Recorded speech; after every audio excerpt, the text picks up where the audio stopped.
Good afternoon. This is David Klein for the Civil Rights History Project. I work in the History Department at Virginia Tech and have the honor of working with the Civil Rights History Project of the Library of Congress and the Smithsonian's National Museum of African American History and Culture. Today is June 28th, 2016, and I'm in San Diego, California. This project is also co-sponsored by the Southern Oral History Program at UNC Chapel Hill and, as I said, by the Library of Congress and the Smithsonian. Today we have with us Guha Shankar from the Library of Congress is in the room. Behind the camera is John Bishop of Media Generation and UCLA. We have the distinct honor to be visiting with Harold Brown here in San Diego. And this is the one time that I will coach you at all, is just if you could start with a complete sentence, then we'll just go into conversation. But my name is, or I am, and your name and the year of your birth and where you were born. My name is Harold K. Brown, better known as Hal Brown. I was born in York, Pennsylvania, and migrated to San Diego through San Diego State University in 1953. Mm-hmm. And you were born when? I was born in 1934, and I am the son of Mrs. Emma Brown, and I am one of 7 siblings. Mm-hmm. And could we start with your childhood? You said you were born in Pennsylvania, but Yes. If you could tell us a little bit about what your upbringing was like and who your people were. I like to start by saying that, I'm trying to answer the question is what breeds a civil rights activist or a civil rights militant, as we were called in the 60s. So I grew up in a community, mostly farm community, approximately 1% or less black citizens. And York, Pennsylvania was typical of the United States of America at that time. There was segregated housing. So I grew up in a segregated, what was called in those days a colored community. And we were all rather poor, not poor to the extent that we didn't have food and we didn't have clothing, but we were all in pretty much the same boat. It was a group of people who had very few opportunities, if any. We went to segregated schools up until the 7th grade is when we integrated. And so jobs were scarce for our families, and so income was very, very low. So that's the environment I grew up in. And there are parts of Pennsylvania, I feel like a lot of people don't know this, that were really, really rough. Yes. In terms of racial prejudice and absolutely. People don't think of the North. Mm-hmm. People from the South don't think of the North as being a tough place to live for black people, descendants of slaves, but it was. And when blacks moved from the South to the North, they found that, there was a lot of hardship there in terms of segregated housing and discriminated employment. And so that's what I grew up in and faced a lot of insults. One of the stories I tell is that I call it my introduction really to racism in America. And that was when I was in elementary school.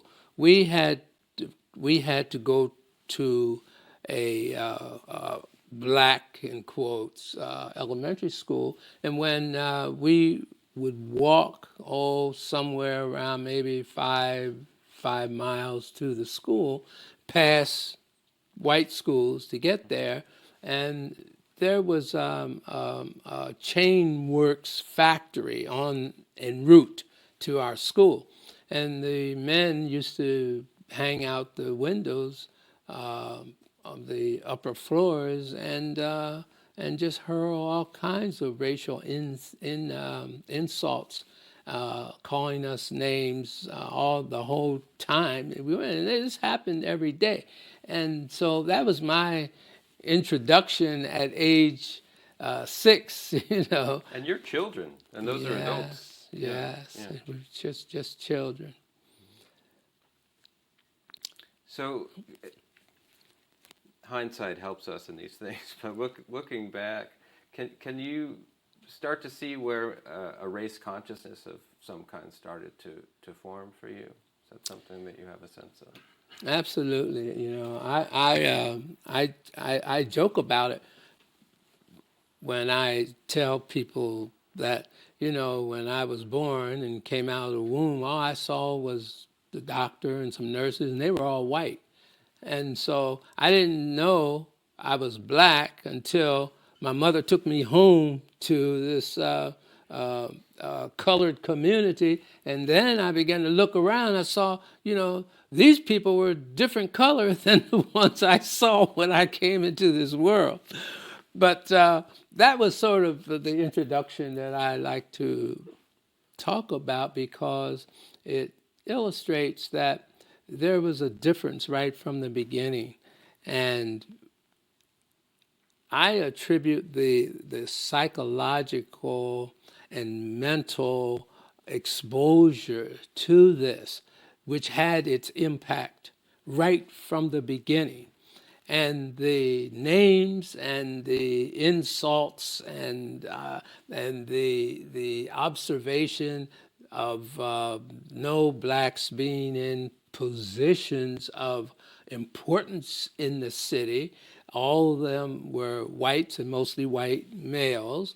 And so this I attribute to the learning in America of a young black kid growing up. And so there was just a building on that, from going from a segregated elementary school to an integrated junior high school, and the impact that had, the difference, and I suspect it must have had an impact on the white students as well. But that being the only black in a classroom and experiencing the officers of the school, the teachers of the school, the administrators of the school, it was all, you're in a white world, and here you are being the victim of insults that come, and everything that you see just about substantiates the fact that you are less than the rest of them.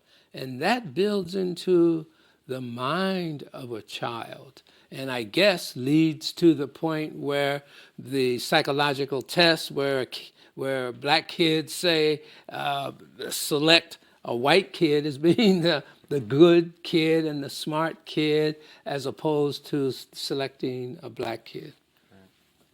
Now, were there any forces that you can remember, whether at home or in the school or elsewhere, that were pushing against that for you, that were giving you a different message, a message about black pride? Well, the one that I cite the most is that the contradiction takes place when I entered junior high school. My homeroom teacher, Cassandra Shea, just sort of adopted me. She was a white math teacher, my homeroom teacher, but she introduced to me the concept of college, which I didn't know anything about, never heard of. She introduced me to that and explained that out of the blue that, you ought to think about going to college, Harold. And she explained how she went to college and her family wasn't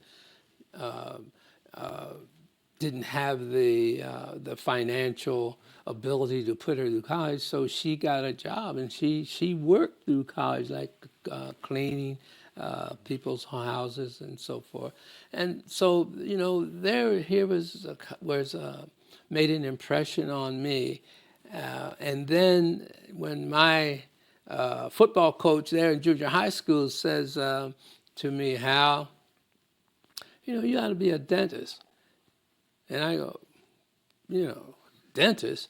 I mean, that was farthest from it. I never knew a dentist, never saw anybody, a black professional just was not heard of. We had a few black teachers who taught in black schools, but to have a black person in the community as a dentist, a doctor, and so forth, we had one black doctor and no black dentist. But that coach of mine introduced to me to some things that I had not even thought about. So, there's this now this contradiction begins to build in, is that, here is all this white world and that's bad, but then here's some people who are the same color, but who have shown a great amount of love and acceptance and encouragement and so forth. And, I just think as young people growing up, that's a lot to deal with. Mm-hmm. The mind is young and being developed. And when you have these kinds of things, which are really unnecessary. So I credit the forefathers of this country for not looking into the future far enough to prevent all this stuff. Right. During your schooling then and into high school, was there any black history at all that was taught, or none? No. Yeah.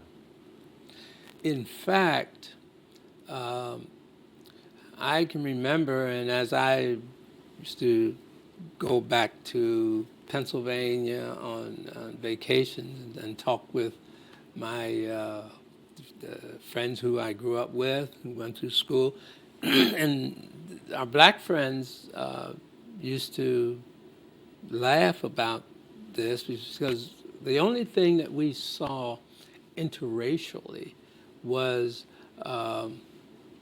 slaves pictured, and when that would happen, when they would show those pictures and everything, that these blacks in the cotton fields picking cotton and everything, we as blacks would scringe down in our seats and try to disappear from that. And then, of course, we found the humor in it as we became adults, and we would laugh about it.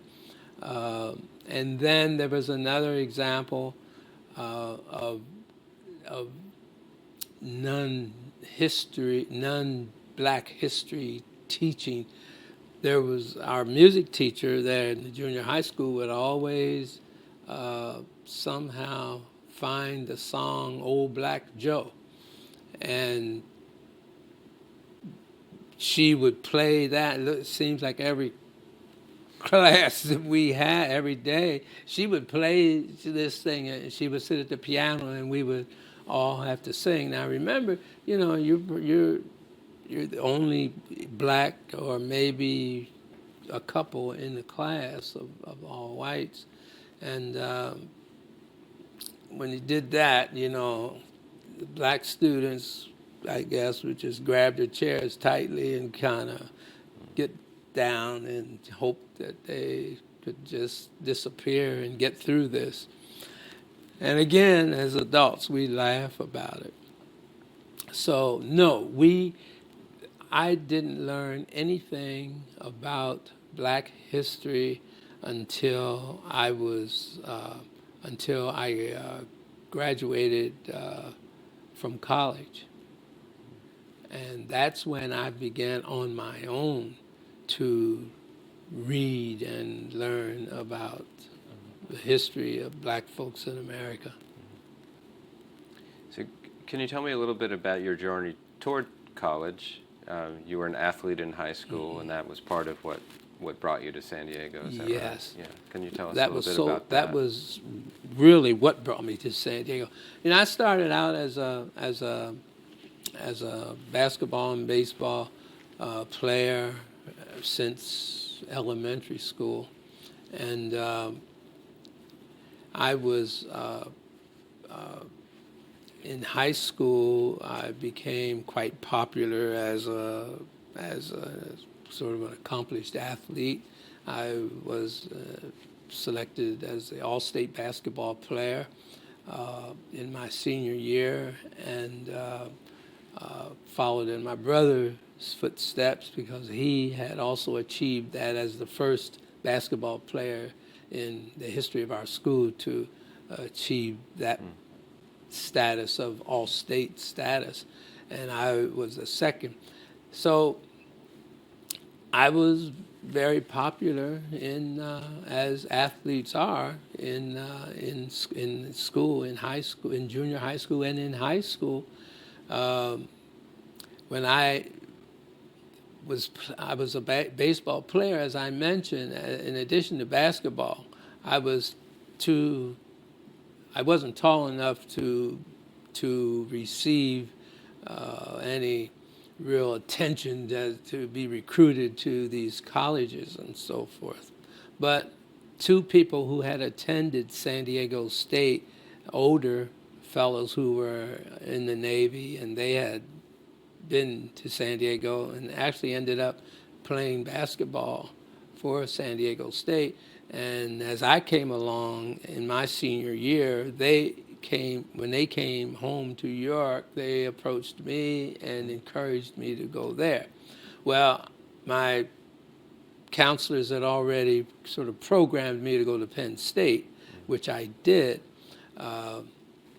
And I attended Penn State on a scholarship, on a basketball scholarship, which I paid for my tuition, but that was about it. And there was no money for rent, or food or anything like that. So I eventually left there and accepted a tryout with the St. Louis Browns in Thomasville, Georgia, and I did that. And after a couple of injuries, I went back home to York and wrote the coach at San Diego State and said that I was ready to come out there. And so I did that, and I came to San Diego and was, because I was a transfer, I was ineligible to play. I had to wait out a year. So the coach at San Diego State said, Hal, what you should do, let's have you go to the junior college first, and just, you won't miss your education, but you won't be able to play at San Diego State, but you can play there, and it won't be counted against your eligibility. I said, that sounds like a good plan. Well, it was not correct because when I went there and signed up for the classes and so forth at the junior college, it would have counted. So I didn't play until I got to San Diego State, and I was between junior college and San Diego State. I was drafted into the Army, and so I spent 2 years in the Army, and then I went to San Diego State. Right. So did you end up playing for the St. Louis Browns? No, No, I the did injuries. not. Yeah. One of the things that I talk about, and I try to help with younger people, is making sure that they have someone in their lives who can provide some guidance and advice. I grew up with a mother and some older siblings. But there wasn't any person in my life other than in school. There wasn't any person to really provide this advice and guidance and so on, and introduce me to things that I should be introduced to. So when I went to an example of this is when I went to the minor league training camp for the St. Louis Browns. I went there not knowing that you are expected when you arrive to be in shape and ready to play ball. Well, my experience was that, in York, Pennsylvania, it was cold in the winter, and you might get your glove and ball and start throwing a little bit in the gym come April, and do some running a little bit. So when I got there, I mean, boy, I was shocked. I mean, man, we were going full steam, doing running wind sprints and throwing hard and fielding and all this stuff. And my arm couldn't take it. My legs couldn't take it. And so I was shortstop, and I was trying to throw from short to first. And the needles and things just felt like all through my arms. So that was a bad try. I had to go home, and then I just, waited my time for the next step, which was, my next step was, okay, get on back into college, because I wanted to play ball in college, and that's what happened. I ended up at San Diego State. Let me ask you, I want to ask about your military service, but just a question about racial dynamics on teams and in the locker room. Was that a different situation or more of the same? Can you tell us a little bit about what your experiences were there? I think sports is such a great opportunity to address the racial issue. Some of the friends that I really got to have growing up was through sports.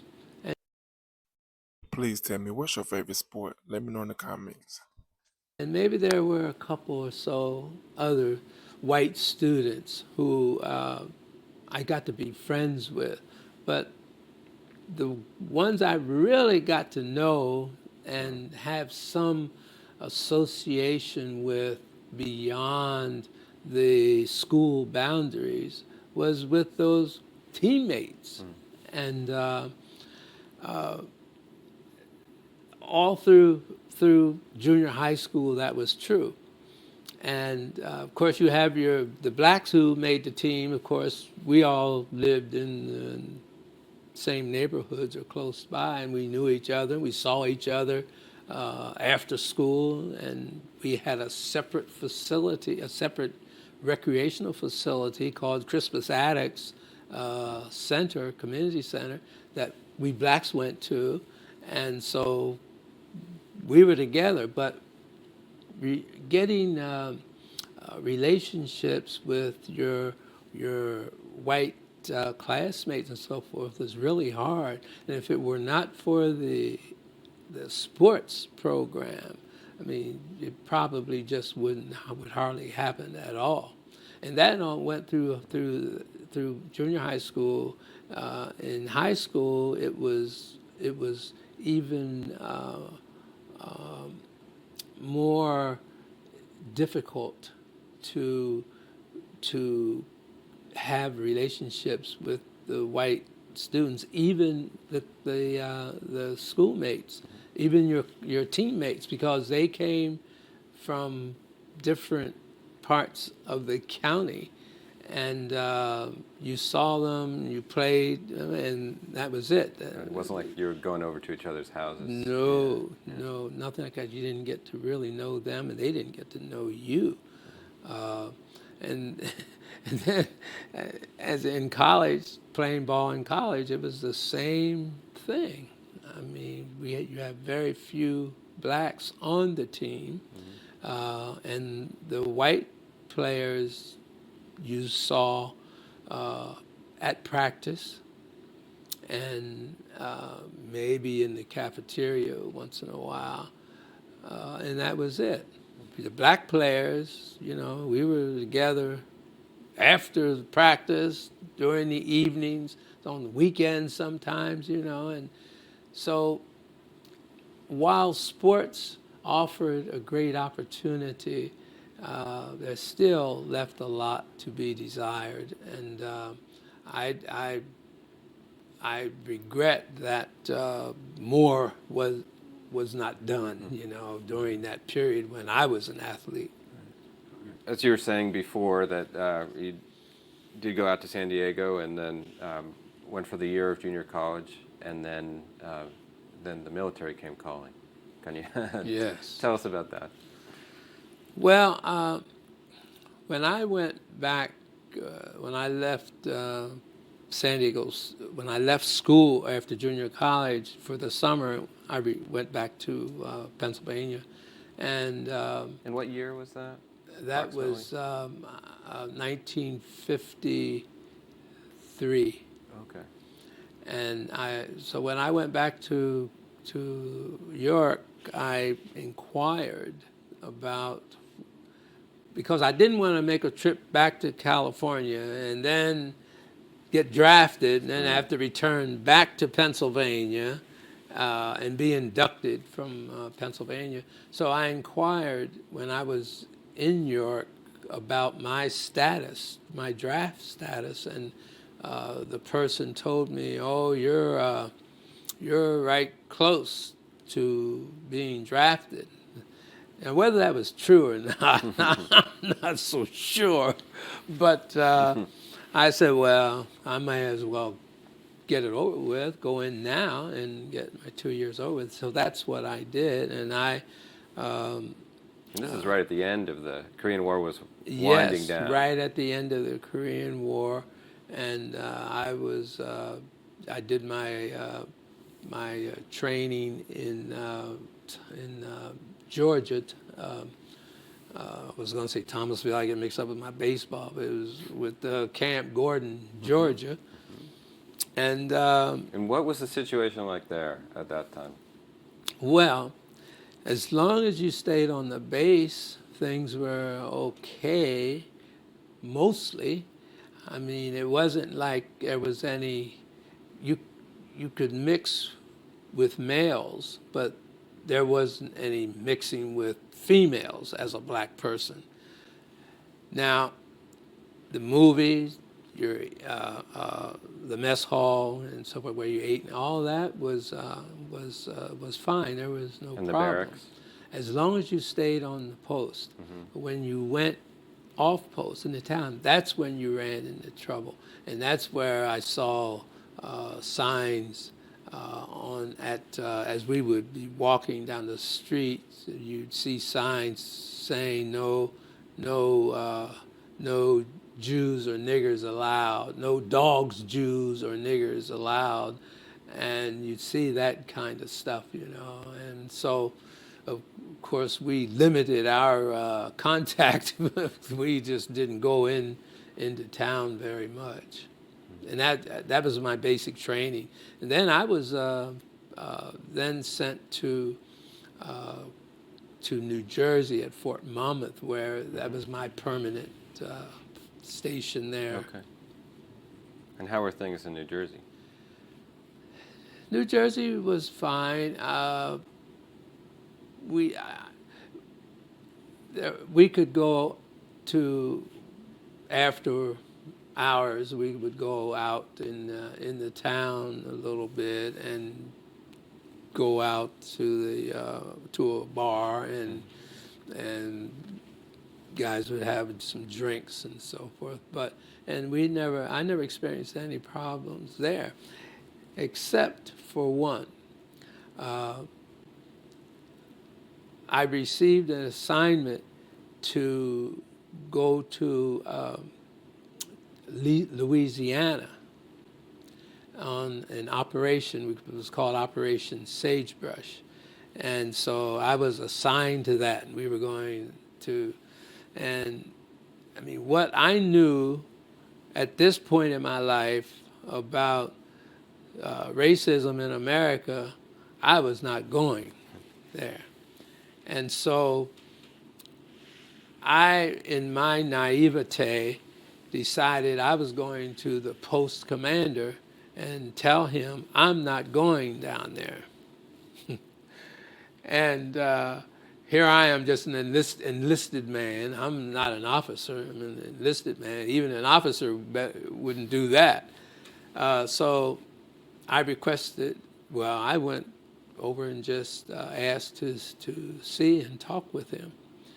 And he invited me in, and I told him, I said, you know, as a Negro, it just doesn't make any sense for me to go to a place where I'm not wanted and to have to go to the South and be exposed to those conditions. I'm sure I didn't say it in these words. I was a young, shy kid who was just upset and afraid, I guess. So he looked at me and he listened and he said something. Okay, you know, return to your barracks. And so I returned to my barracks, and we received orders to ship out, and I was among those who shipped out along with all the others, and we were shipped down to Louisiana and lived in the bushes, in the outskirts of the towns. And that was, you know, we just stayed out there, and going in town, I think only went in town one time to Shreveport, and didn't experience anything, but I certainly didn't notice any integration or anything like that. Right. And we did our time down there and shipped back to Fort Monmouth, New Jersey. So you did your 2 years and then back to San Diego? Yes. Oh. And San Diego State was a good experience, but at the same time, you know, it's just been one incident after another that spoke to you as a descendant of slaves, as a black person, as a Negro, as a colored person. You know, it just kept coming, incident after incident, and in a reminder form that you are not a first-class citizen in this country. Mm-hmm. And so my experience at San Diego State, one thing that stands out is that while I was an athlete, I was also interested in student government and so forth. Mm-hmm. So I was encouraged to run for an office in student government. I did. I won and sat on the council, student council. And on that council, I was asked to chair a certain committee. It was called the Constitutions Committee. And that committee was responsible for reviewing the constitutions and charters of all the on-campus organizations, all the sororities, all the fraternities, and so on. So when I started reviewing these, I saw in the charters of the fraternities, and white fraternities and sororities, that it was for white male or white female. And, you know, in good conscience, I couldn't approve that. And so I didn't approve them. And of course, my recommendation was to be made to the council, and then the council would vote on it. Well, of course, when I didn't approve them, that meant they would not get not receive on-campus status and all the privileges thereof. And so, of course, I was called in by the dean of students, and we had a chat about it and so forth. And I never found out what actually happened, whether or not, you know, these organizations really received on-campus status or probationary status for some reason. And I didn't push it beyond that. And that was my experience that really stood out at San Diego State, along with the friendship and the real guidance and love that I received from some of the faculty members at that time. So again, there was a sort of a balancing of that. I think there were about 25 black students in the whole university at that time, and out of an enrollment, I think it must have been around 11,000, something like that. And here again, you know, you sit in the classrooms, you're the only black student, and it's the same thing over again, you know. I mean, you didn't run into it wasn't that you were some great incidents, but still, I mean, that's, you know, the Black Studies program was created in this country in part to provide some companionship for those of that ethnicity.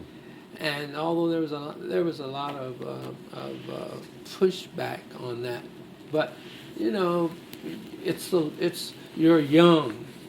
You want companionship and friendship, and you need that to grow and so on. And all students need that. But when you sit there in a land of what you know to be racist towards you, and when you walk down a street and you're called nigger, you're right there in San Diego. I mean, you know, I mean, that's your life. And you end up, you know, I guess, with some feelings. What those feelings happen to be depends on the individual. For me, it was anger. I mean, I was angry, and I knew that I had to do something about it. I was maturing. I wasn't in junior high school, and I wasn't at high school age. I had been around a little bit, and I matured. And the further I went, the more angry I got. And so that's how I decided when I graduated from San Diego State to join the civil rights movement. Now you had a very small African American community, obviously, at the school. What about within the city of San Diego? Yeah, it was always around 6%. And as I recall, when we had formed the Congress of Racial Equality here in San Diego, I recall that the number of blacks in San Diego was, I think, somewhere around 60,000. And I don't know what the San Diego population was, but that number of 60,000 seems, it was around 6%, as I recall. And so you graduated, but stayed in the city. what else did Yes. you do? And you said, I want to hear the story of you turning to the civil rights movement, but what did you do post-graduation? Well, I did postgraduate work here at San Diego State in speech pathology, and I was waiting to see if I could get a job teaching school. Now, here's another thing about where this guidance and counseling for young people is so necessary. When I was in junior high school, and especially in high school, I wanted to be a physical education teacher and a coach. That's what I knew, and that's where I felt comfortable, and that's what I did best. I liked school, and I was good in school, but I excelled in that area. So, and I went to San Diego State. I accomplished that. You know, my major was in physical education, and my minor was in speech correction, or the speech pathology area, but I wanted to be a coach. Now, after I graduated, I'm waiting around for a job, and it occurs to me, wait a minute, they don't hire blacks to coach in high schools. Now here I am, all these years, it looks like I would have realized, I would have put two and two together through those years. But for some reason, when I came to San Diego, I graduated from San Diego State, I thought, okay, I'm going toward my goal. I'll be a coach. But then, bong, hit me, they don't hire you. And so I tried to get a job just teaching physical education on the junior high level, or even on the high school level. So when I applied for a position, not in the city of San Diego, but this was in the city of La Mesa, and I applied, and they said the only way they could hire me, and I think this guy was the superintendent, said the only way they could hire me is if they polled all the teachers in the district to see if it would be okay to hire a Negro. So I said, well, forget that. And I just decided that I was approached by, there was an organization that was starting called the El Cajon Valley Open Housing Committee. And they formed for the purpose of integrating the neighborhoods in La Mesa and El Cajon, just east of San Diego State. And so I joined with them. This was an all-white group. I joined with them, and then about a year into that, so I was approached by a black fellow who happened to be at one of those meetings that we held, and he said that they were forming a chapter of CORE in San Diego, and would I join with them? And then I did, and I think that was 1960, and so that started my career in CORE in that year. And but I did get a job teaching school. I received this position as a result of one of my schoolmates at San Diego State who knew me, and I think we were maybe in a class together, and so he knew me, and they were looking for a teacher there where he was teaching, and he recommended to the principal, recommended me. And so they got in touch with me and brought me out for an interview. In the meantime, I had no idea whether I was going to get a job. I mean, I was kind of sweating it out. We were getting, close to September, and I didn't have a job. So talked with the principal and everything, and they hired me, and I had a great time teaching there for 5 years. And before I went into the Peace Corps, I was invited into the Peace Corps to apply for a position as deputy director, which I did, and then was assigned to Lesotho, South Africa, Southern Africa. So, with the Congress of Racial Equality, did you know much about them already before you heard about the San Diego chapter? No, I knew nothing about CORE until there was a meeting to organize it. And I decided, because this was my first year of teaching, that I better cool it. And and something told me, look, don't do that your first year. Let them see what you can do as a teacher, And once you get a year under your belt, then you can, pursue your activities in the civil rights movement. So that's what I did. And fortunately, I was selected as one of the 5 outstanding new teachers in San Diego. So I had that under my belt. And then I decided, okay, I'll go. And then I became the chairman of the San Diego Corps. And we Straight to chairman. Well, yes. You didn't mess around. No.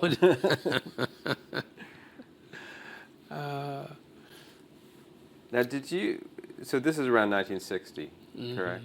That was about 61. 61. Uh-huh. Okay. So where were you in say 1955 when the Montgomery bus boycott was going on? I had just separated. I was still in the Army. I went in 54, and I was separated from the Army in 56. Okay. So I was at Fort Monmouth then. And would you watching television? Okay. Yeah, I was going to say, would you have gotten newspapers or even black newspapers? Were they allowed on base? I know sometimes they weren't. Were you following the news? I was following the news through television, but never saw a newspaper while I was at Fort Monmouth. And then I would get weekend passes once in a while, and so I'd go to York and visit my family, and of course the papers and the news there. But I watched on TV, all the civil rights activities that were going on, and some basketball. Okay, so I just wanted to ask that question. Sure. So back to CORE then. Can you tell me about what that was like, organizing the chapter and what you all recognized as the major challenges in the city and what you wanted to focus on? Yes. Well, we had a person who, I think he was affiliated with National Corps in some way, and he helped us form the San Diego chapter. And I remember we met, and we wrote up the bylaws, et cetera, and formed a 501c3 organization. Then, as we met, and I think we were meeting pretty regularly then, we had elections and so forth, and they had asked me if I would run for the position of chairman, and which I did, and there was some problems there because prior to that, I had also become a member of an organization which was known as a Black nationalist organization. It was the Afro-American Association. Now, it was labeled, I think, a Black nationalist organization. That's what the media, and that's what they called us, a Black nationalist. I didn't know what that was at first. So what the purpose of that organization was, is still there's a need today. We formed it to educate Black people about the plight of Black people in America, teaching Black history and having discussions and so forth about the conditions of Black folk in America. And so that was a nice experience, a very good experience. And So this connects back to when I asked you earlier if you had Black history before in school, and you hadn't. So this is a program of self-education. Yes, absolutely. And my first introduction to many of the books that I have in my library now and discussions and so forth, and I reached a point where I remember, I think the first one I read was Before the Mayflower by Lerone Bennett, and I had discussions with some young people about our history. And so then, when I ran for the position of chair, I became the chairman, and the conditions were deplorable as we found them here in San Diego. Not only were there segregated schools, but as I recall, there were 19 schools in San Diego that were segregated. And we found that to be serious, but we found employment discrimination to be really our top priority. And so we worked on the businesses, the companies around San Diego to try to open up these companies to hire Blacks. Now, Blacks could not be hired in the grocery stores, these chain stores and everything. They didn't hire Blacks, even as what do you call those baggers? Yes, much less than other positions of cashier and management and everything. You couldn't even be hired as a bagger, and there were no freeways back then, so there was downtown. There were no Blacks who worked in the downtown. Just prior to some years before I started in CORE, they had some demonstration against, I think it was Woolworths down there, because you couldn't eat in Woolworths, and it was led by a Black dentist, Dr. Kimbrough, Dr. Jack Kimbrough. And so, the conditions were, I mean, you couldn't rent, you couldn't live, you couldn't rent or buy a house or apartment outside of what was called Logan Heights, was where Blacks were forced to live. Logan Heights, and now it's known as southeastern San Diego. So you had to live in that area. And then I talk about an example of that is when the young lady that I married in 1967, she came to San Diego. She was recruited to San Diego. We're just starting to talk about the woman who you would marry. Yes, Yeah, so yes. in 1967.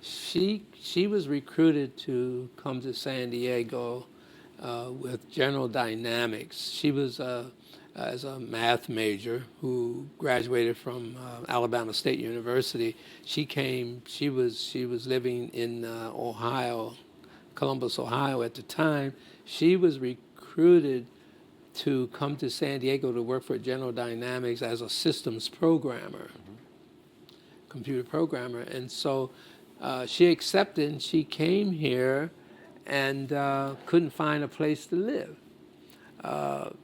She was given a list by General Dynamics of places to, apartments and houses and so forth that she could go. And well, she would call those places. And when she would get there, they would say they have a vacancy, of course. And then when you got there and they saw who she was, they said, we don't rent to Negroes. And so that was it. She had to go on to the next place. And so she went there. She couldn't find a place to live. And even though she would call and say they had a place, but when she got there, they didn't have one. They had just rented it or something. So she was, she had to stay in the Y until she could find a place to live. And I met her because I was planning to go into business and I was going to leave teaching, and I went to sell new automobiles to kind of get into the field and business. And when I went in there, she was buying a car so she could get back and forth to work. The sales guy introduced us and asked if I would show her where General Dynamics was. And she had only been in San Diego over a day or two. And so I said yes. Well, she complained when she went back. She complained to the cleaning lady who was black at the Y, and she was saying, well, she can't find a place to live, and blah blah blah. And so the sales lady said, honey, what you should do, there's a man in town you should call. You call Hal Brown. And he, and so she said, that sounded familiar. So anyhow, that's how I met her, and I started showing her around to find a place to live. And finally, I was acquainted with an apartment where one of my fellow teachers lived. We had a little party or something over to her house, and I remembered that, and I thought that was a nice apartment. So I said, this would be a nice place for you to live. Showed her that, and she said, oh, yeah, that looks nice. It had a pool there. And so she went in to talk with the manager, and the manager said,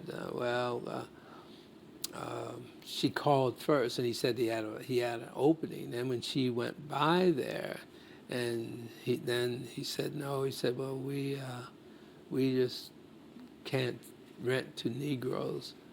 And so she said, why? She said, well, the owner who lives in Canada, I think he said,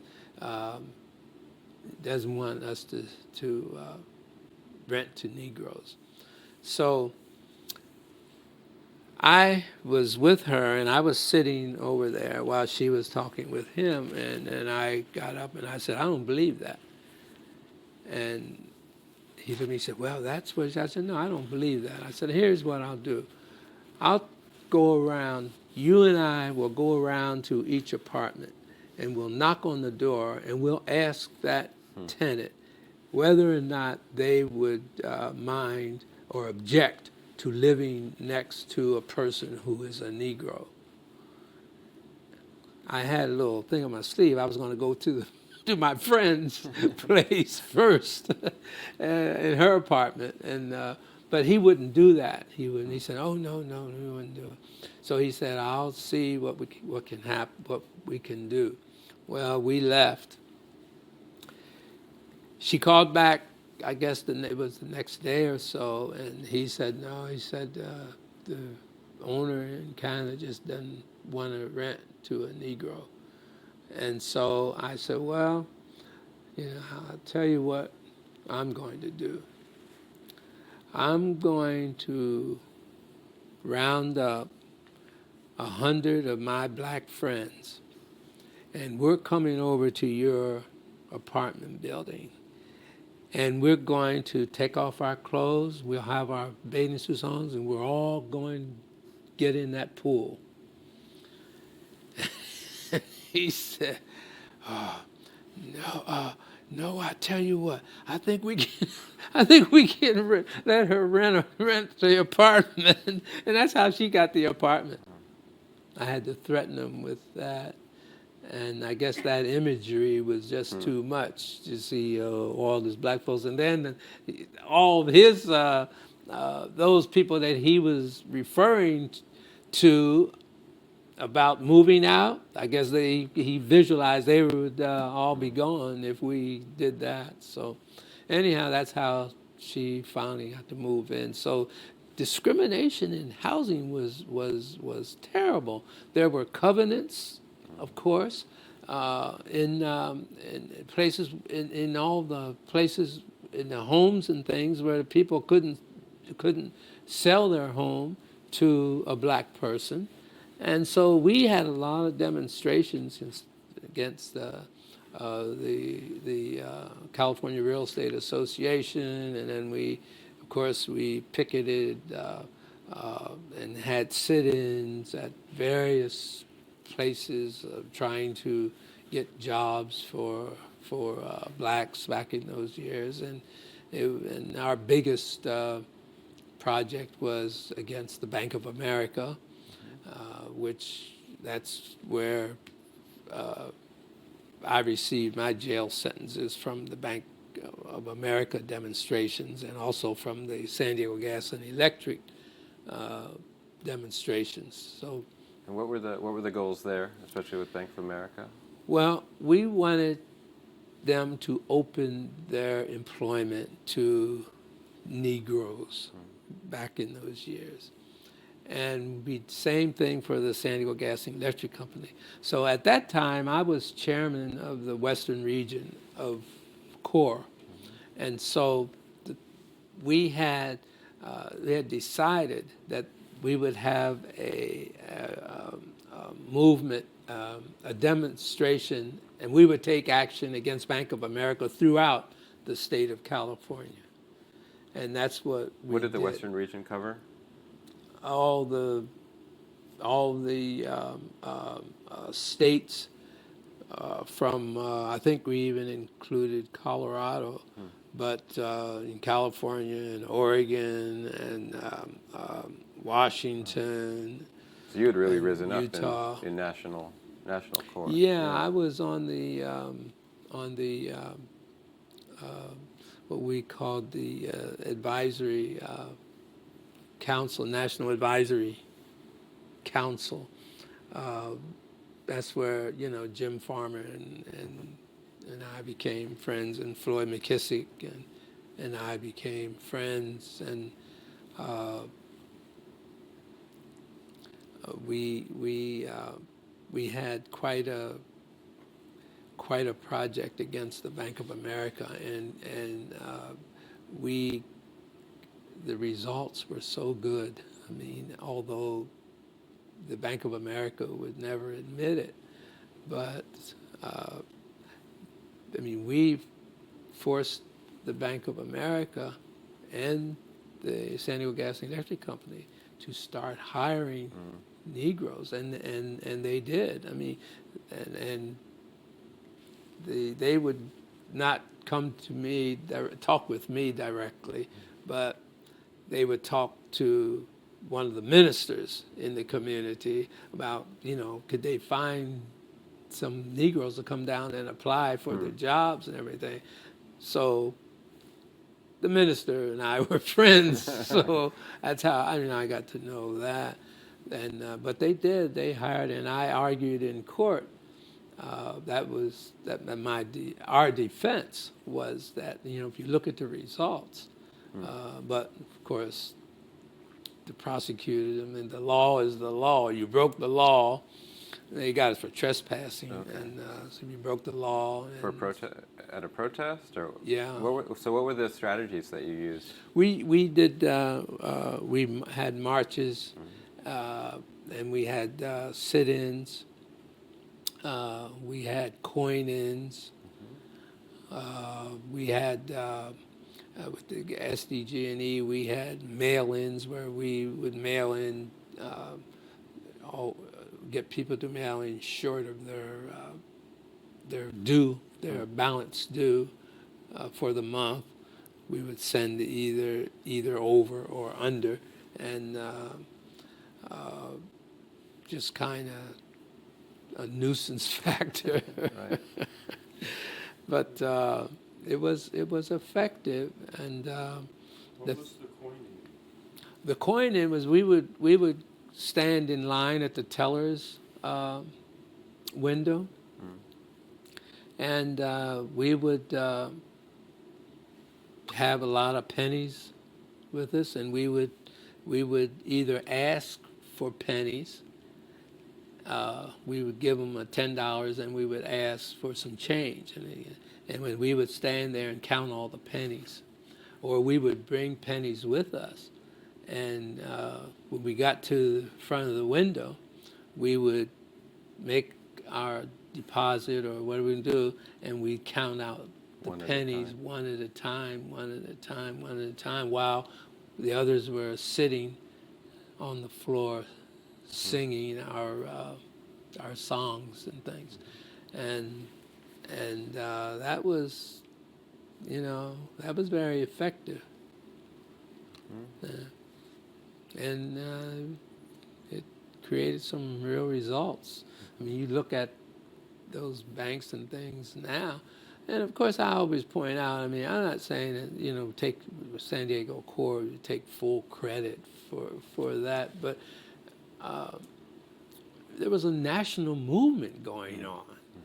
And in that context,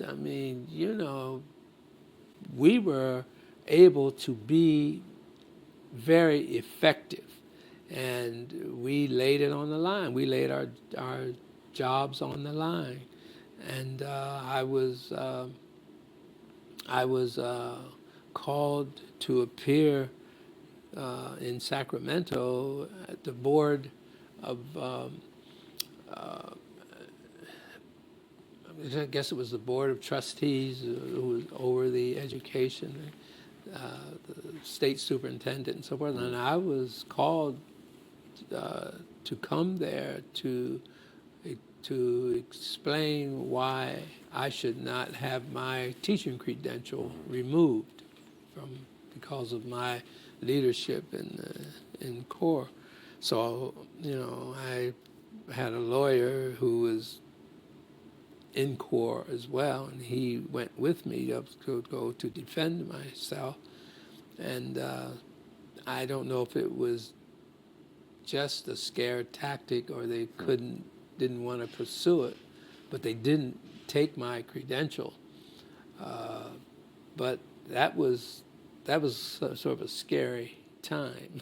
That's intimidation. That's really intimidation is right. But that was, we did well. We served our jail times. We were able to serve our jail times on weekends, and so that, helped. I was still teaching school, right? And it's my wife. I was teaching school, and they said, well, you can serve his time on weekends, which I did. But there was some really effective times back then. Now, was the core effort in this area largely African American? Was it an interracial? That's a good question, and I always point out to people that during those years, there were more white members than there were black members. there were blacks and whites, and the whites were probably 2/3 of the chapter. And I can remember going out strongly trying to recruit blacks to become members of CORE, just to participate in some way with CORE. I mean, you know, our membership dues was $25. And everyone could afford it, but we could not. Those were the times where blacks were, in my opinion, were very much afraid to be involved in the civil rights movement. And so we didn't have many. It took a lot of work to try to get them involved. I mean, even at our national meetings, I mean, we would discuss that a lot. And at our national convention, we had a big thing about trying to get more blacks involved. And so I spent a lot of time on trying to do that. But that was tough. Blacks did not participate in the civil rights movement here in San Diego to any degree. Why do you think that was? Well, I think it's because they were fearful of reprisals. I mean, they did not want to risk whatever they had. Of course, our comeback was, well, you don't have very much to begin with, but whatever they had, they just did not want to risk that. And there were comments that would come back to me a lot, somehow, you know, that I never would be able to keep my job because they would find a way to fire me and so forth, which there was some attempt, I guess, but so they just did not want to risk that, even to the point where they would even admit to their white friends that they even knew me. I mean, friends of mine. And so, you know, it was pretty bad back in those days. Whatever they had, they didn't want to risk losing it. What if you know, what were the historic origins of the black community here? Where did people come from? Was it mostly the port or working or war industry? What brought people? I understand that number came through the Navy, and a lot. It seemed I don't know of any surveys or any research done in this area, but it seemed from talking with people that, you know, a number of people came from Texas area. But my understanding is they were introduced to San Diego through the Navy. Some people got here, I don't know how, out there in a place called Ramona up there, that there were Negroes that settled there. Back, I don't know when that was. It was probably either the very early 1900s or late 1800s. Another thing I was going to ask about, because I was asking about sort of the interracial organization, but there's already a large Latino population in San Diego at that time? No. No. There was not a large Latino population? Okay. No. In fact, I don't know the stats on it, but over in southeast San Diego, that was known as a black community, and there were very few Latinos living there. Now I think it's 2/3 Latino. No, there just weren't very many. The Mexican population was evidently very small back then, because they certainly weren't visible. Okay, so that came later. Yes. Yeah. Okay.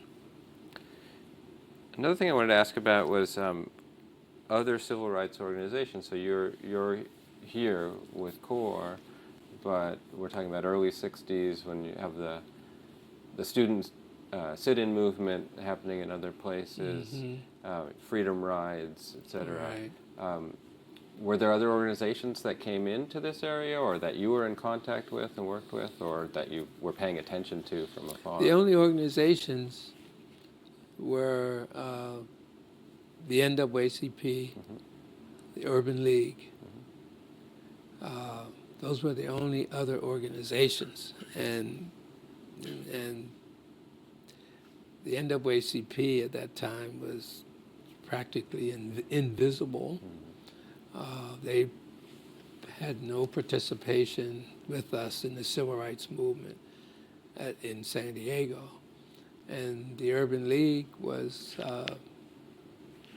had no participation with us in the civil rights movement, but they were here, they were present. You could contact them. The NAACP, and I say, I'm not exaggerating. I mean, I tried to find them and join them, and honestly, I did, and I couldn't. I mean, wherever they were supposed to have an office, it wasn't open, and you got the call and you couldn't contact them, and I tried and tried, but well, the only organization other than CORE was, as I mentioned earlier, the Afro-American Association. And did that continue, or did that also fade out? That faded out. I became so involved in CORE, and I don't know really what happened to it, but it kind of just faded. So if you can keep us going with your involvement with CORE, so we're sort of in the early 60s now, can you just take us forward? Well, one of the things that I did not mention, which I'm going to try to write about and include this part of it, is in what people didn't actually realize about CORE. CORE was an organization that had internal problems too. And so, I mean, I was in a position where I was not only fighting white racism on the outside, but I was fighting opposition from the inside. And that opposition was in the form of that I really don't know. I mean, it was rumored and by private citizens as well as the FBI. I mean, that we had the same problem as other chapters throughout the country had with infiltration of other groups. I only know that the peace movement was the only group that I knew was wanted to become active in our organization and to exert some influence on what we did. And I refused that because I was very myopic in my view that we had enough on our plate in our minds to try to conquer this racial problem against Negroes in America, and we had enough to do with that. And I was not interested in trying to use my personal resources and energy to take on some other battles like the peace movement and so on. Well, the other issue was communism and Trotskyitism, and I didn't know what the Trotskyite was, and the communist either. First I heard about communism was in high school and in history books, but I knew nothing about it. So while they tried to accuse us of being communists, I mean, I didn't even know what they were talking about. But anyhow, that was a way of labeling us, the Corps and other organizations, that you've been infiltrated with communism and so on. But there was a battle. I couldn't identify it. I couldn't label it with any particular name, but there was a tremendous battle inside our organization to oust me and take over, the leadership with another person and another group. And so those were some really, really, really tumultuous times, and quite painful. More painful, I would say, than the fight against the companies that were segregating, were discriminating in employment and the housing and all that stuff. It was more painful because it came from the people inside the organization, both blacks and whites. And what was the result of those struggles? Well, I've never been asked that question, because the truth would be that the results of that constant fighting, I can't think of a better word, fighting, was that I finally left. And it was at the end of my jail sentences, what I was doing them and all that, and after that I resigned and left, and Corps just kind of. So after you left, it really just evaporated. Yeah. And when was that, approximately? I think it was 1967. And I think there was an attempt by a friend of mine to take over the leadership. But then, then when we left and went to D.C. for preparing to go over into Africa, Peace Corps, my understanding was that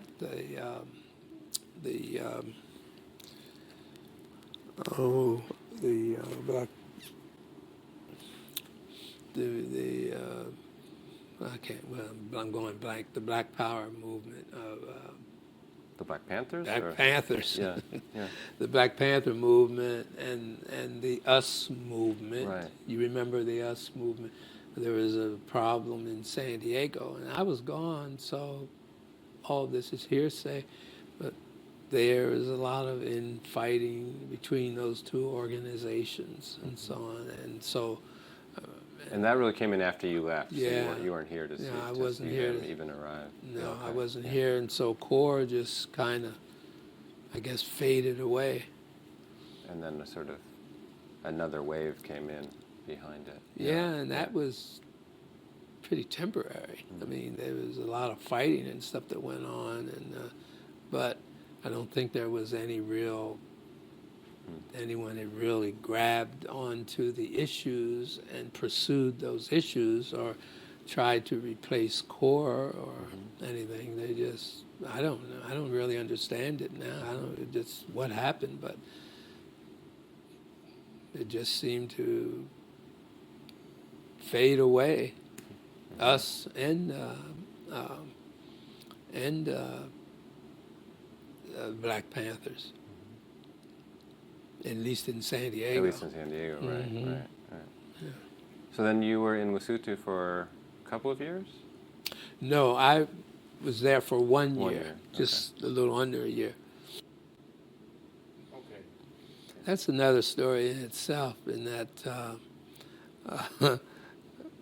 I always find, because of the way I grew up and the family I grew up, I always find humor in a lot of these tragedies. But when we went there, Lesotho is a country that's completely surrounded by South Africa. And so getting in and out, you had to go through South Africa. So when my wife and I went to over to Lesotho, we had to stop in Johannesburg, and so we were waiting for the flight to take us to Lesotho the next morning, and so of course, I mean, apartheid was very strong then. So what they did was they had a room that was above the airport somewhere, and that was for blacks. But you had to stay in that room. You couldn't be in the airport anywhere. You had to stay in that room until your flight left. Now these were for Africans, and I was African then. You know, I mean, it was the first time I was considered African. Well, they put us up there in that room, and we stayed there. So I decided the next morning that I was going to test it and just get out and walk around the airport to see.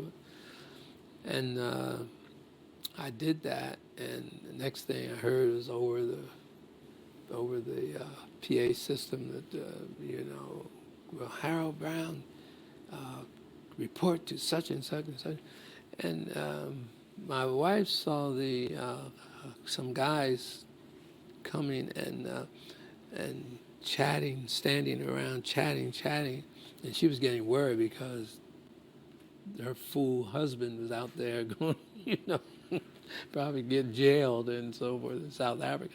But anyhow, one guy came up to me, and I suspect that he was from the United States Embassy. He came up to me and kind of stood and looked the other way and whispered and said, "Is everything all right? Is everything okay? Is everything all right?" And I looked and said, "Yeah, as far as I'm concerned, it's okay." So we finally they got me back, and the plane came, and we're off to Lesotho. And so now we are land in Lesotho. There's a black prime minister and so on. And we landed, and the people seemed to be pretty joyous, My wife and I, 2 African Americans, two blacks.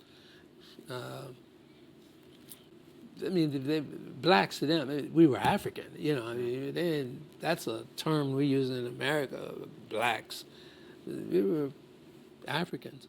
So we turned in, and they seemed to be, greeted us well, everything was really nice. And then sometime later, maybe a month or so later, the Peace Corps volunteers came. And so they land in the airport, and coming out of those planes are all these white students, and which was really funny because I could imagine how the Basotho, they were in shock because they saw us, and they didn't know anything about the Peace Corps. They thought, the Peace Corps, the Peace Corps in their mind was black, and they saw all those whites, and then we had about, I think, 3 blacks, Peace Corps workers.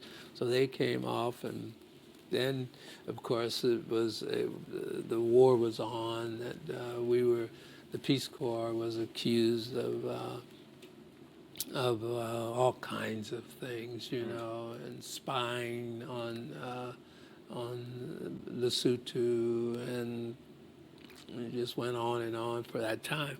And then while we were there, and you were one of the directors of the program in Lesotho. Yeah, I was the right? deputy director. Deputy director. So were you being called in to answer to these things, or No. having to handle PR? Or? No. We had a charge d'affaires, Yeah. and not an ambassador, a charge d'affaires. But no, he never consulted me. But I was invited to speak by different people in Maseru was at the Capitol to speak at their schools and so forth. And there's this Negro Americans here, you know, which they've never seen before. And I did, and they would ask me about what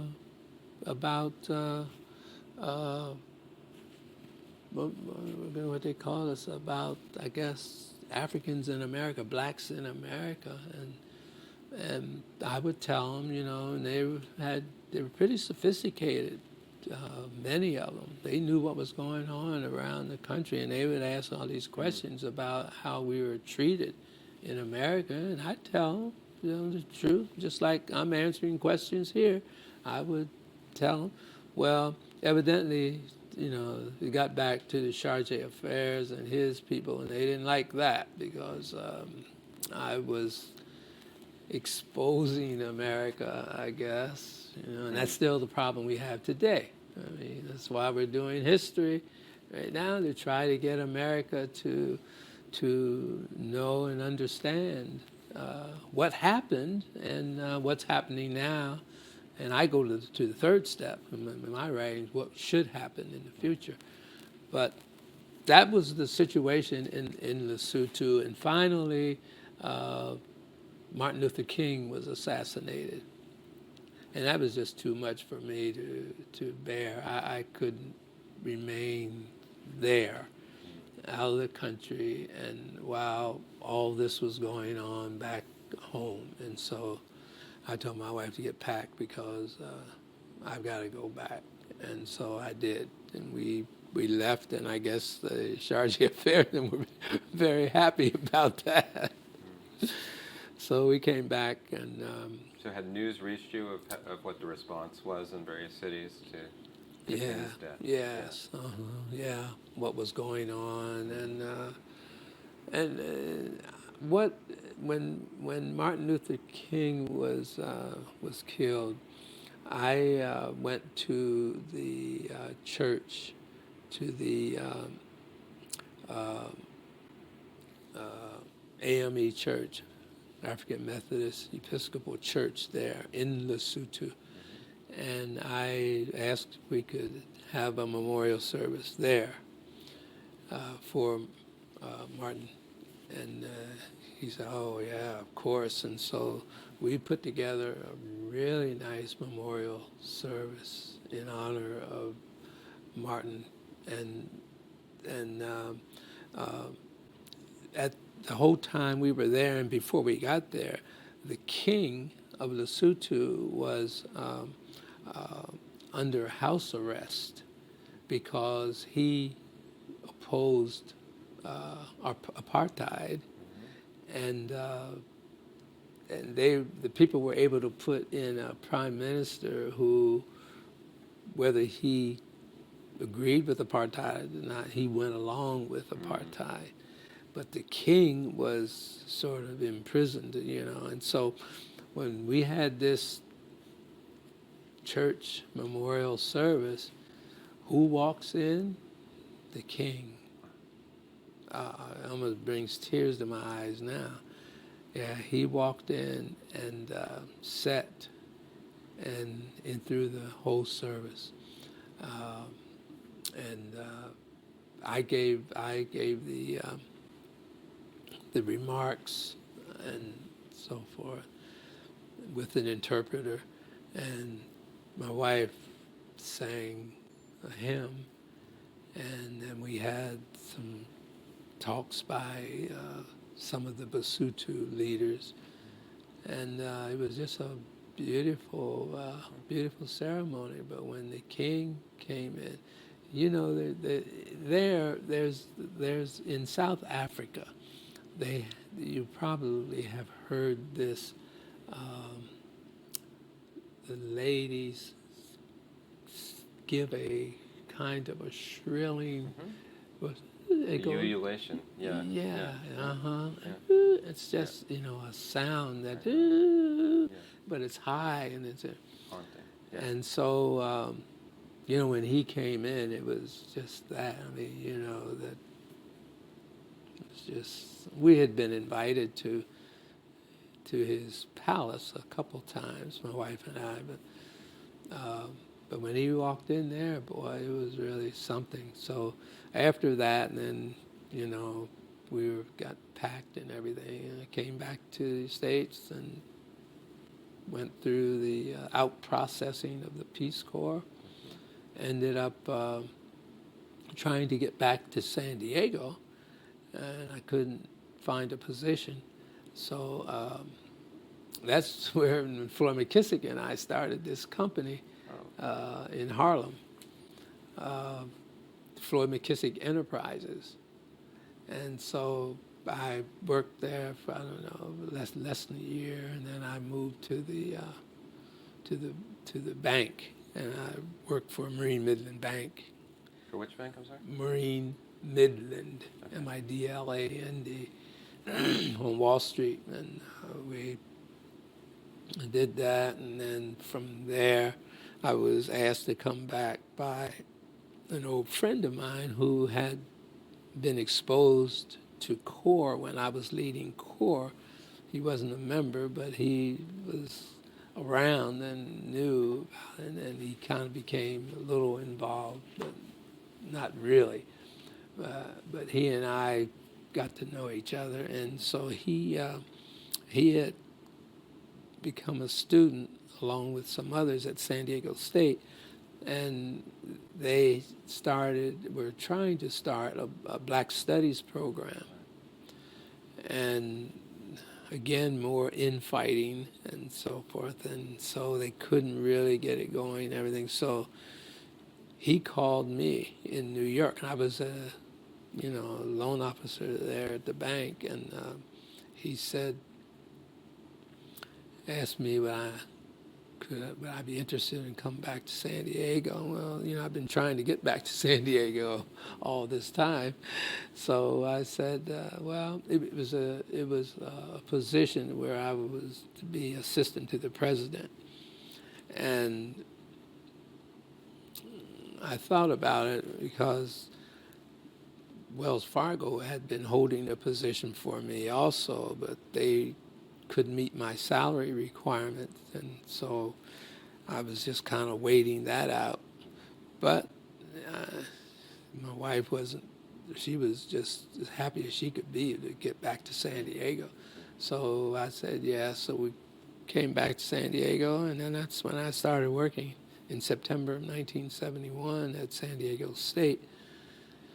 And I was, my plan was to organize that program, plus some other responsibilities that I had on the campus. But my plan was to get into the business area. And I understand your hiring broke some ground at San Diego State. Yeah, I was the first Black administrator that the university ever had, and also during my first year there, I hired some faculty members. I hired from other who had just finished their PhDs and were working at other universities, and I hired them and brought them to San Diego State, and then we established a curriculum. We established a major and a minor and back in those years, those were very early years in Black Studies, and I was able to get the university to accept our courses to fulfill the general education requirements, just like all of the others. I mean, that was a major coup, and so that's one of the things I'm most proud of, really. And so we got that major and got a minor and had our general education required courses, and it went on. And my plan was to do that per year and then pursue my administrative career, which my goal was to become president of a college or university eventually. And I had to stay there to finish what I wanted to finish in the Afro-American Studies program for 2 years, and then I left and went over into the became the director of the computer services for the university. I did the other administrative things on campus, and I left the program, and it was, it's now a full-fledged department. They changed the name to Africana Studies rather than Afro-American Studies, but it's a full-fledged department at San Diego State. Do you still retain ties, at least emotional ties, to Yeah, emotional, but I've been away since, but that was 73, and But that was your baby. yeah, the baby has grown. So, but that was a good experience. And so so you went on to do other things at San Diego State? Mm-hmm. I became the associate dean of the within the administrative area. I forget the title. I forget now. But it was associate dean of in administration. I forget what that was. But then I went on to the president asked me to head up the computer services for the university. And I did that. And then in 1980, I went to become the associate dean in the College of Business Administration, and that's where I retired from there after, I guess, 26 years as the associate dean there. And then I went into real estate development, and that's what I'm still involved with. Still doing? Yeah. And I retired from San Diego State in 2004, but I had dangled in real estate during my latter years. But I'm just reminding myself, before that, what I did was in 1987, I spearheaded the formation of an organization called the Black Economic Development. And it was called the Black Economic Development Task Force. And I did that for 10 years. Was that just in San Diego, or? In San Diego. Yeah. Mm-hmm. Did that for 10 years. And then I as the associate dean, I founded a program, a certificate program in community economic development, and developed a curriculum there, and used the faculty there in our college, in our business college, and a couple people outside the university, and that was a very successful program. I did that until I retired in 2004. And community members could participate? Yes. In training? Mm-hmm. Yeah. Yeah, community members. We had a full, it was about an 8-month program, and it turned out to be, but when I retired again, it went, which I knew it would. I mean, they kept it there because of that program, because of me, which is crazy, but that's really a fact. I knew, and so I knew after I leave, they would let it go because they couldn't fund it. I raised funds to supplement what the university put into it in terms of offices and a couple of people who worked for me. But to run the program.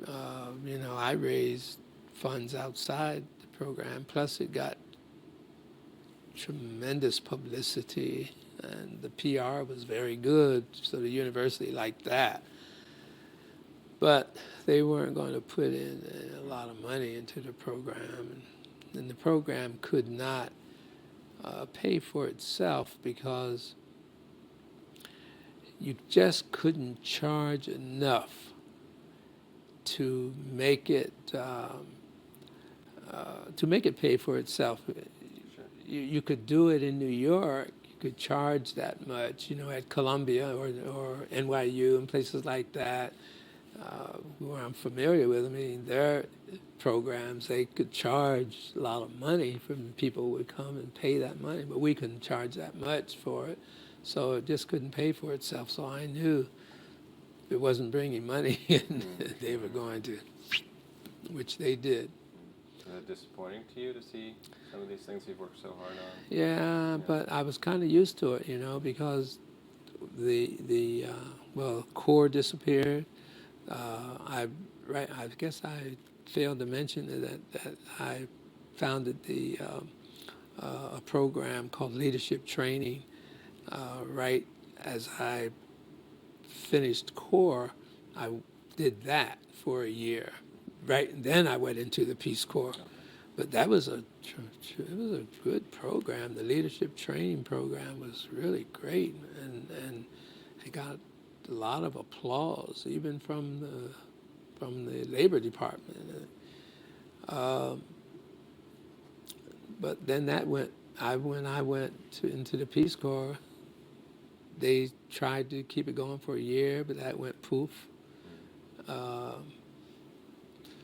So then another thing I left out was, the Black Economic Development Task Force, but we did that for 10 years.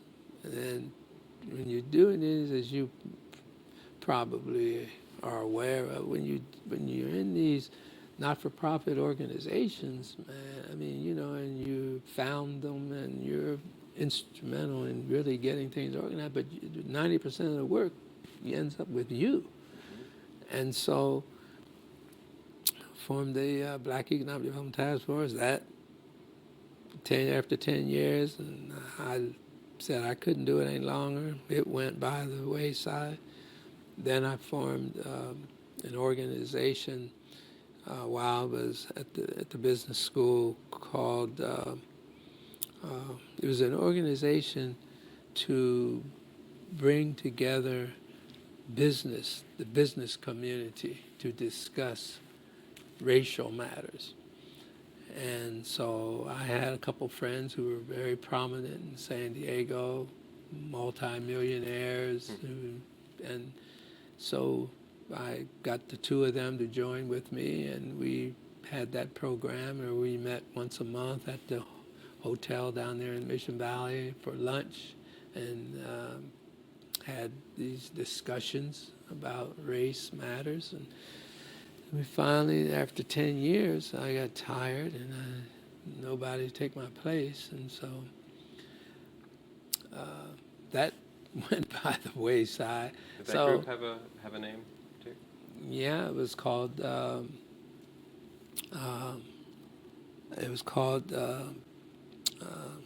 CLUB was the acronym, Community Leaders Undoing Biases.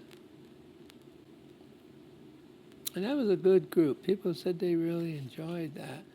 But the two guys that I brought, they have their own stuff going on and everything, but I convinced them that they needed to do something in this area. And I said, okay, Hal, let's go. You do it. We're with you.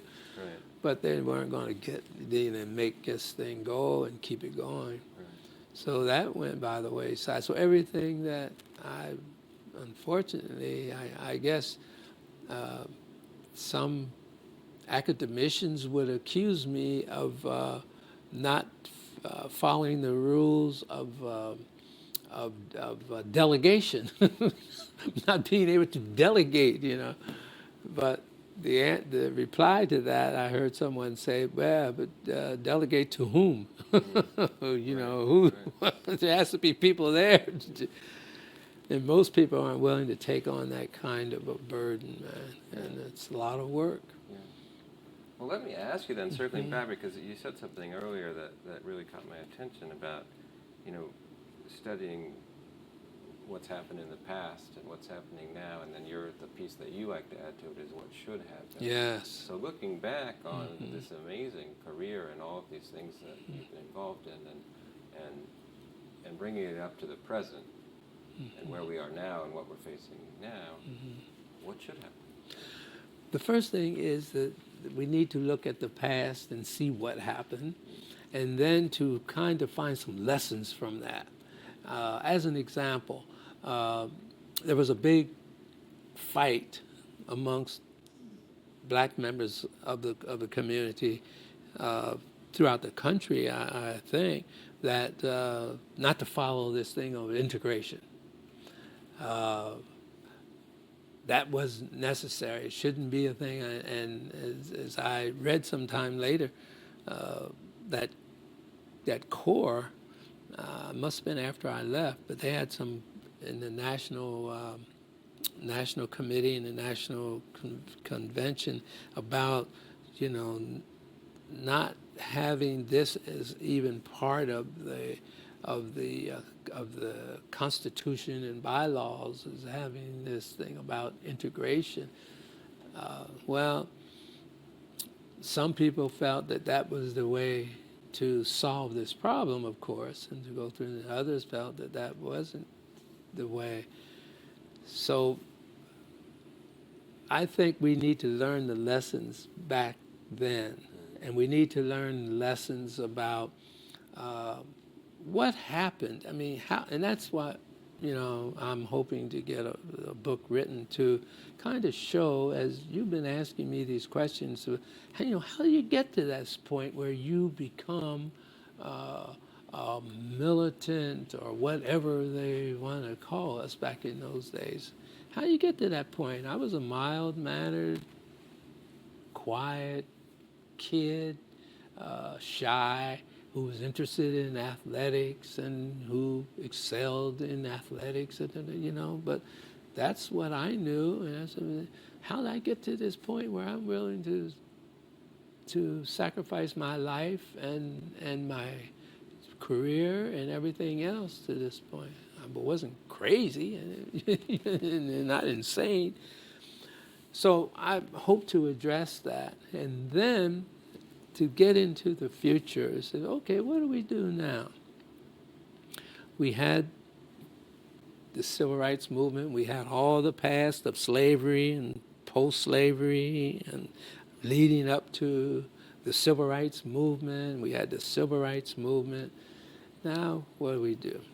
There was one area that we really haven't addressed.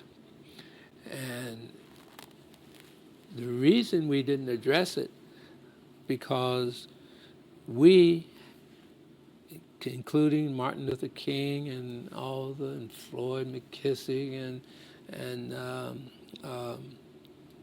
the Urban League guy, Whitney Young, and NAACP, we didn't have the time to even think about doing anything but kicking doors open and getting jobs for our people and all this stuff, and getting educated and getting into these colleges and all this stuff. But the one area that we didn't address for a number of reasons was this idea of how we fit into capitalism and how we can survive and progress under capitalism. I mean, even if you become a first-class citizen, I mean, that's not enough.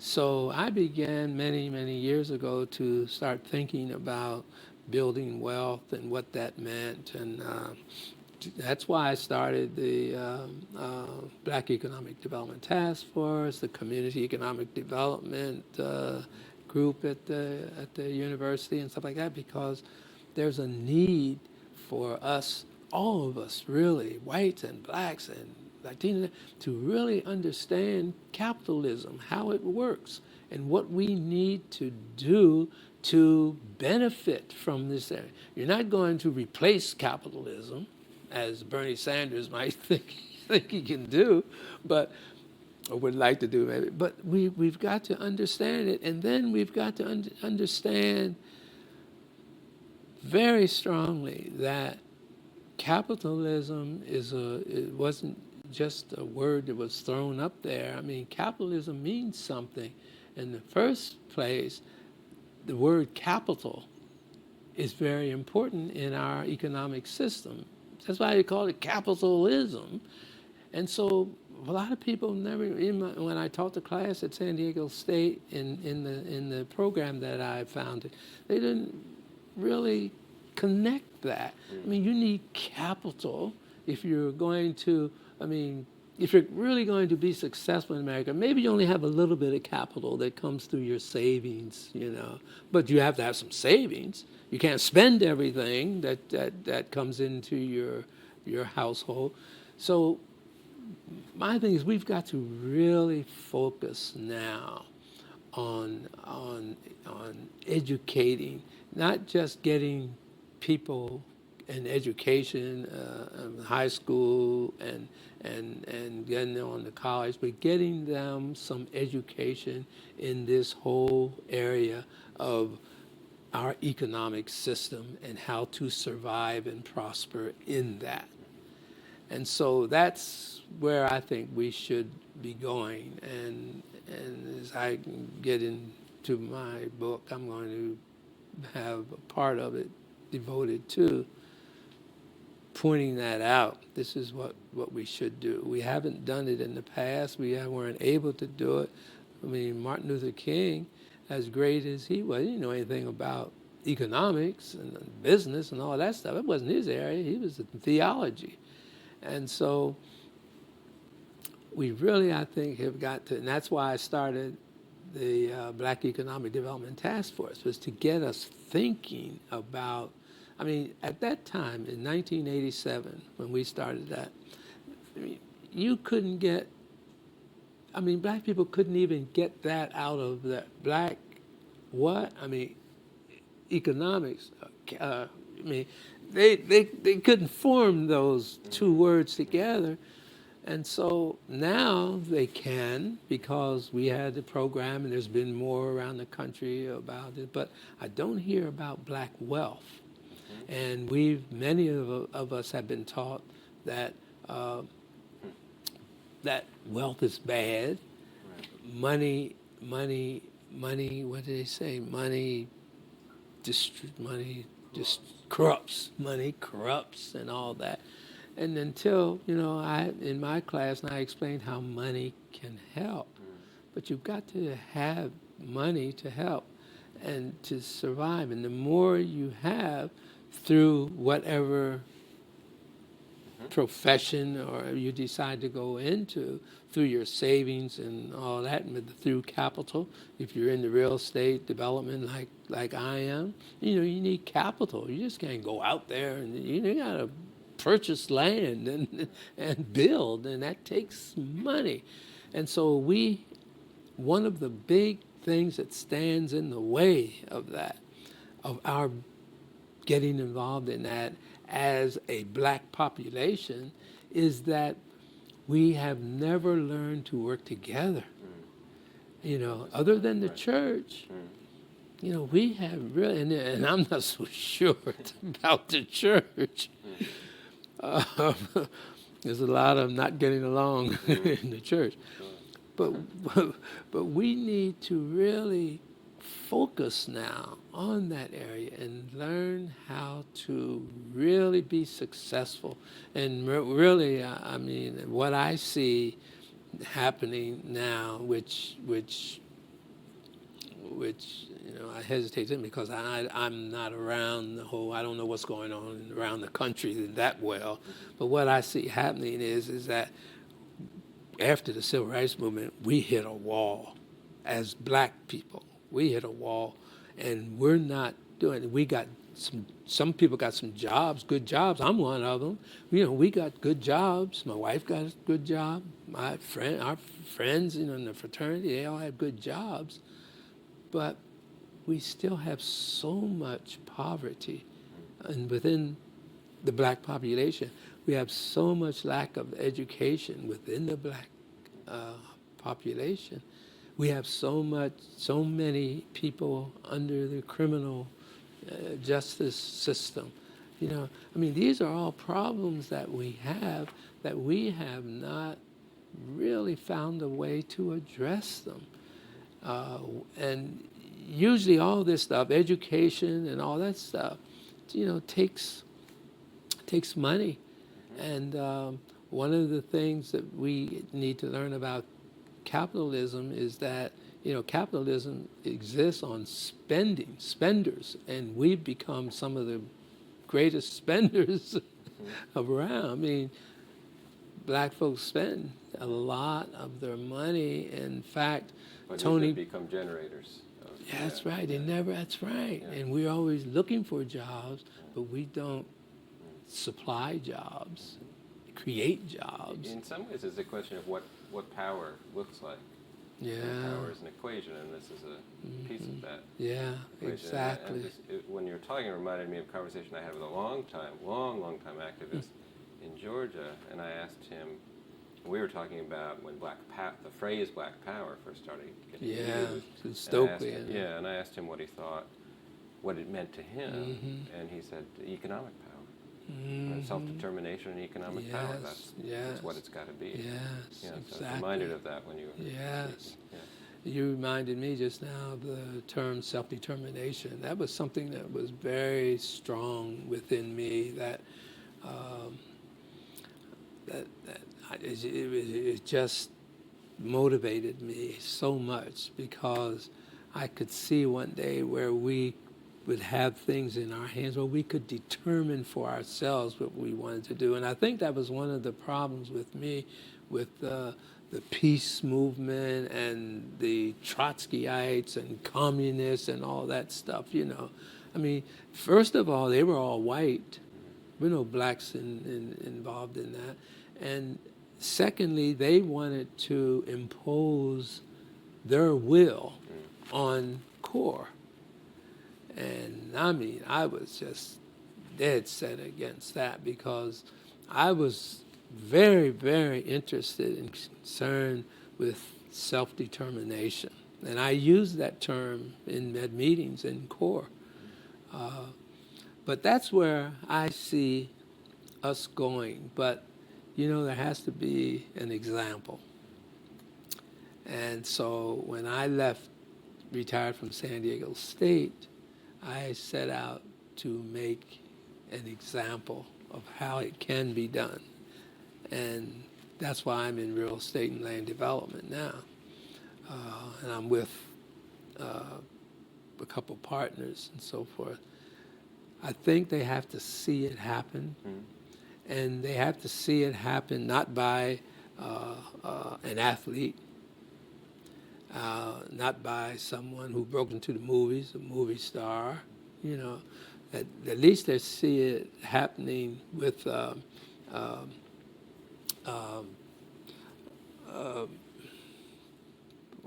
am I blocking on these things? These the guy in the music industry, these guys, rap guys, you know, you see it happening. Few here and there. But we've got to find a way to show our kids that, you know, say, oh yeah, Hal Brown, Mr. Brown is a millionaire. He is, yeah. Well, who he play for? Himself. Yeah, himself. People, Exactly. yeah. Exactly. Right. And they've got to see examples of that. Our son, who played basketball for Stanford, the coach, I guess, had them going out in the community and talking to kids and so forth. So our son told us, they said he went out to talk to a group of kids, and he was all prepared to talk with them about school and things like that. And before he could really get started, he said, kids raised their hand and said, "How much your shoes cost?" He had on tennis shoes, you know. "What kind of car do you drive?" Just went on and on like that. It was so frustrating for him. I mean, he missed the mark so much, you know, and that's what, I mean, what surprises me, though, is that so much of that still exists to this day. And I go around, I mean, in my fraternity and so forth, I mean, you know, doctors, lawyers, businessmen, educators, all in high positions. We all had great positions, but no education really in business, economics, and that sort of thing. So, I mean, medicine, a lot of doctors, and so, but I just think that's the next step. And I said this back in about sometime in the 1980s, and I wrote. We used to have black economic summits. It was my idea, you know, to bring people together and talk about economics. And we did that for several years. And in our program, we would always have something from me in the front of the program. And I remember talking about, you know, what we should be doing and bringing about a real consciousness of making economics a part of, should be the next step. That's what I use with the next step of the civil rights movement should be in economic development. Well, I thought it was going to take off around the country. You know, I thought I saw signs of things happening and so forth, but not really. I think, you know, we hit a wall. And as an example, here in San Diego, and I must admit, I just don't have a feel for what's going on around the country in the communities and so forth. I know what's going on politically, but we just, you know, I see a wall, and we haven't really, I mean, we've gotten some jobs, as I said earlier, but, you know, that's it. San Diego, when the core days, when we had core, we had a voice. The city fathers and so forth, you know, when things came up, core came to mind. We don't have a voice now. I just met with I've been talking with the president and CEO of the San Diego Urban League, and he wanted to know, you know, get my thoughts on things on how the Urban League could become more effective and so on. And so we've been meeting and so forth, and I put together a group of guys as a kind of a think tank to just sit around and talk with him and so forth. And we did that one Saturday, and we'd probably do it again. But someone has to kind of take the lead, you know, and not only in the African American community, but I mean, the same applies for the Latino community, same with the Filipino community, and the same, you know, with the Asian. Yeah, I mean, and do you see some potential, because some, you know, especially with, you were giving the example of CORE and some of the other groups, that sometimes it's the seed of anger that, or, you know, that motivates that. So do you see any potential then, you know, with what we saw with the Black Lives Matter, or with the folks who are following Bernie Sanders, you talked about, Do you see any of that emotional, whatever is driving those movements, that gives you some hope at all?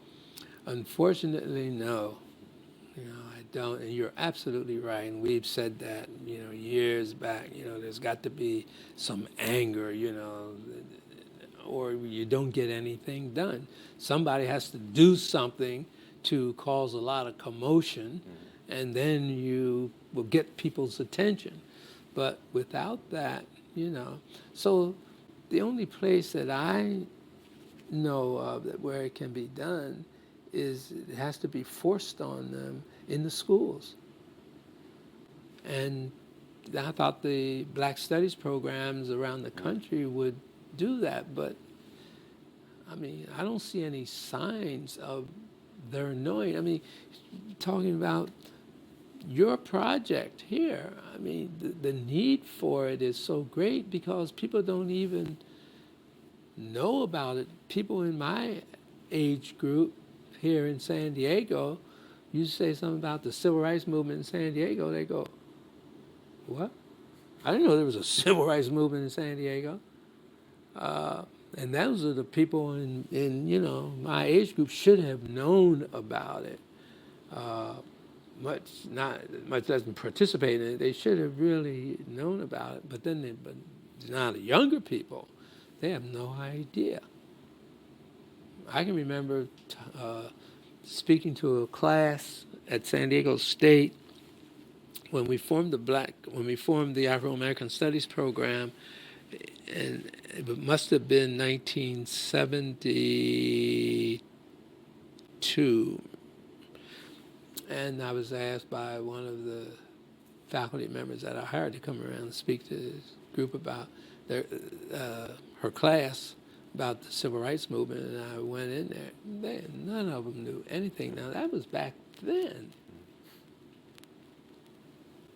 So we really have a problem, I think, and I don't know how else we can do it unless it's force-fed through the schools that people.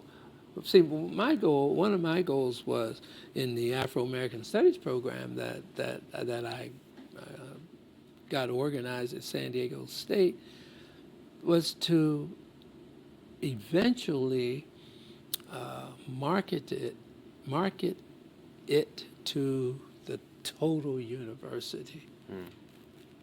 Because that had just made sense to me. It just can't be for black students. And so I sort of got ousted a little bit because of some more internal thing. I don't know. I wish that could write people around the country who were much more involved than I and so forth. They could write about this internal stuff that happens. And I bet you Jesse Jackson could write a whole lot about it. And the guy who started this, who got involved with starting this project. Charles. Lewis. John Lewis. John. Yeah. I bet you they could tell you a whole lot of stories about the infighting and stuff that went on that sort of kept the progress from being, more than it was. So I'll tell you, we're still having the same fights and conversations, though, what you were saying about it. Black studies shouldn't just be over here, stuck in its corner. These are classes that should be in the general curriculum. We're still fighting that. Absolutely. And, I'm much older now, more tired, more better known as worn out. Well, it does wear you out, right? It wears you out, honestly. When I finished the civil rights movement, I didn't know what was going on at the time, but when I left Corps, my nervous system was shot. I couldn't sit at a meeting or talk to people about it. I couldn't. My nervous system was completely shot. I didn't realize what was going on, but evidently that was close to a nervous breakdown. So, And not uncommon at yeah, all. I To bet. talk to other activists. Yeah. Absolutely. Yeah. I bet, man. High stress. Yeah, high It's almost stress. post-traumatic stress in some cases. Yeah. You're the first person that I've thought about that a lot, and I've said it to my wife. But you know, I mean, I don't sleep well, and I play back a lot of stuff over all those years, and it hit me one time. You know, I mean, that's what they're talking about people coming back from the wars and stuff, post-traumatic stress. Same stuff. It's absolutely the same stuff. Yeah.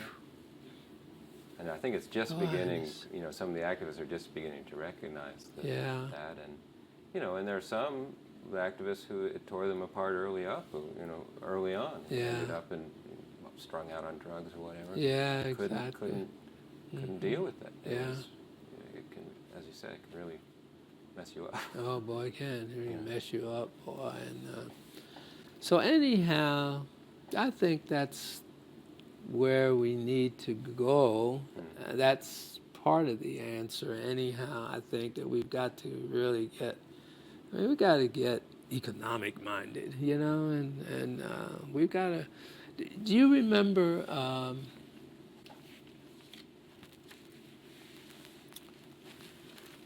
Last name was Brown. I'm having trouble. I'm wearing Man. you out right now. Whoa. Tony Brown. You know about Tony Brown? Tony Brown had a program on KPBS for some years, and his focus was on economics, black businesses, and all this stuff. And he I have a videotape on that he put together showing how black spending and how blacks only spent 1% or less in those black communities, and he's talking about back years and years. But Tony, I don't know what happened to him. I don't think he died, but he sort of disappeared. He put out a movie called White Girl. White Girl isn't what you think he's talking about. He's talking about the drugs that was called White Girl. And he put out that movie, and I helped him to get it out here in San Diego and stuff. But Tony was very active in this area of building black businesses and creating wealth among, he may not have used the word wealth so much, but that's what he was talking about, doing that. So maybe, you know, if we had somebody like on the level of John Lewis, you know, in Congress, which reminds me, I don't know why we don't get this kind of a message from the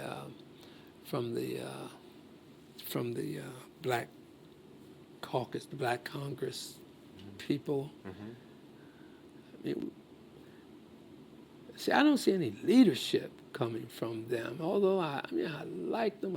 I love them because they're in these positions and stuff. But I don't see any real leadership coming.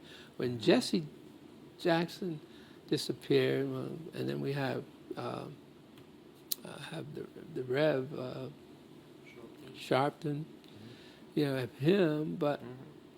You don't see it. I remember Jesse used to come out here in San Diego many, many years ago, and he'd be talking about, you know, and preaching all this stuff, but nothing, not a word about the importance of economics. And I remember saying that back in those years. Well, we don't have anybody, you know, in leadership positions to speak to that. You know, if I could get my hands on Hillary, I would Twist her arm. Hillary, I'll make a $5 donation. Now listen. I'm sure. I'll raise you 5 if you go Yeah, if she goes. She's got a website, I understand. That's your problem. That's Yeah. true. Yeah, will she ever, where does that go? Oh, well. Interesting world, isn't it? Yeah. Very interesting. This has Who would you like for me to do a video on next? What are your thoughts about this video? Please share them in the comments. Please be honest when answering these questions. Share this video with anyone you deem necessary. And don't forget to like and subscribe to the channel.